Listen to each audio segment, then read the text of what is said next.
ఒక అడవిలో ఒక చిన్న గూడెం. ఆ గూడెంలో ఒక 4-5 కుటుంబాలు మాత్రమే ఉంటాయి. ఆ 4-5 కుటుంబాలలో అందరూ పిల్ల జల్ల అంతా కలిసి ఒక 25 మంది ఉంటారు.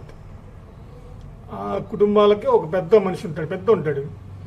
ఆ పెద్ద ఆదివారం మిగతా రోజుల్లో మాత్రం ఎవరు ఏ పనికి వెళ్ళినా, ఎవరు వేటకి వెళ్ళినా, ఎవరు పట్టుకుటి కోసం ఏ ఊర్లో వెళ్ళినా, ఎటు వెళ్ళినా ప్రతి ఆదివారం మాత్రం ఆయన అందరినీ ఒక చోట సమీకరించి మన యేసయ్య గురించి తనకు తోచిన మాటలు, మంచి మాటలు చెప్తూ ఉంటాడు.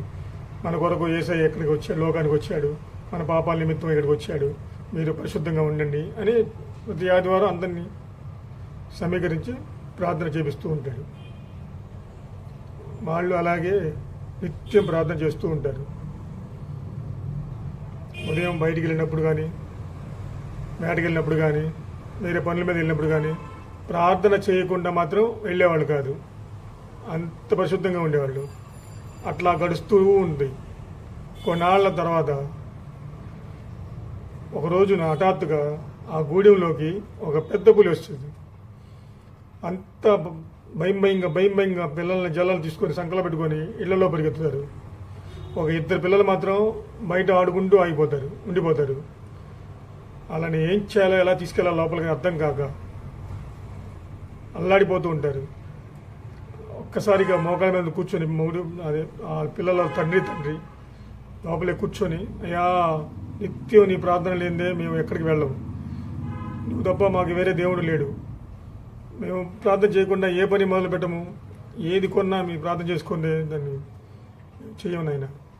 అలాంటిది నా పిల్లలిద్దరికి ఇప్పుడు పులికి దగ్గరగా ఉన్నారు తండ్రి.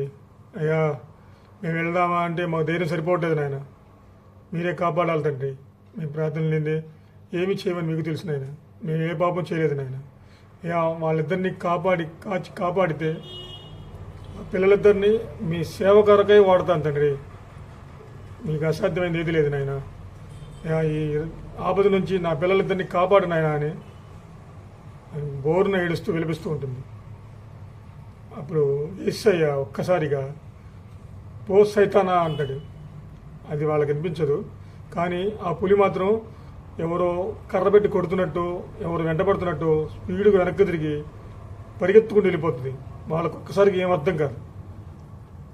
ఆ పిల్లలిద్దరిని అక్కుని చేర్చుకొని బోర్న ఏడ్చుకుంటూ ఆకాశం వైపు చూసి, దేవా నా ప్రార్థన ఆలకించవు తండ్రి అని బోర్న ఏడ్చుకుంటూ, ఈ దినం నుండి ఇద్దరు పిల్లల్ని నేను నీ సేవకి అంకితం చేస్తాను నాయన. చిన్నప్పటి నుంచే వీళ్ళకి నీ మాటలు, నీ గురించి మొత్తం చెప్పి వీళ్ళని ప్రయోజకులు చేస్తాను నాయన అని ఆ రోజు మొక్కుని, ఆ తర్వాత ఆ పెద్ద మనిషి తనకు సంపాదించగా కొంచెం డబ్బులు కూడబెట్టి ఆ గుడిలోనే చిన్న చర్చి ఒకటి కడతాడు, దేవుని మందిరం ఒకటి కడతాడు. అందరూ అక్కడికి మందిరం చేరడం, ప్రార్థన చేసుకోవడం అలా చేస్తూ ఉంటాడు. ఈ పిల్లవాళ్ళు ఇద్దరు కూడా అక్కడికి వెళ్తూ ఉంటారు, ప్రార్థనలు వింటూ ఉంటారు. దేవుడు అంటే ఏంటి, అసలు ఏంటి, ఆయన ఏం కార్యం చేశాడు, మన గురించి ఏం చేశాడు, మన గురించి ఎలా ఎందుకు వచ్చాడు ఈ లోకంలోకి అన్నీ తెలుసుకుంటూ ఉంటారు. అలా కొంచెం పెద్ద అవుతారు. 20 ఏళ్ళు అలా వస్తాయి ఇద్దరికి. వచ్చిన కాడ నుంచి వాళ్ళే ఆ పెద్ద మనిషి కొంచెం అనారోగ్యంతో మరణిస్తాడు. వీళ్ళే కొద్దిగా ఉన్నంతలో కొంచెం తెలివిగా ఆ దేవుడిగా మాటలు చిన్నప్పటి నుంచి వింటూ ఉన్నారు కాబట్టి వాళ్ళ గ్రహించి కొంచెం దేవుడి గురించి తెలిసిన వారే ఉంటారు. వారే ఆ పెద్ద మనిషి తర్వాత వీళ్ళే ఆ ప్రార్థనా మందిరాన్ని నడుపుతూ ఉంటారు. అవి మొత్తం ఆదివారం రాగానే వాళ్ళందరినీ గ్యాదర్ చేయడం కానీ, ఆ ప్రార్థన చేయడం కానీ, దేవుడి గురించి వాక్యాలు చెప్పడం కానీ, దేవుడి విషయాలు చెప్పడం కానీ అట్లా చేస్తూ ఉంటారు. అట్లా వాళ్ళు ఇప్పుడు 2-3 ఊళ్ళకి పాస్టర్లు అయ్యారు వాళ్ళిద్దరు.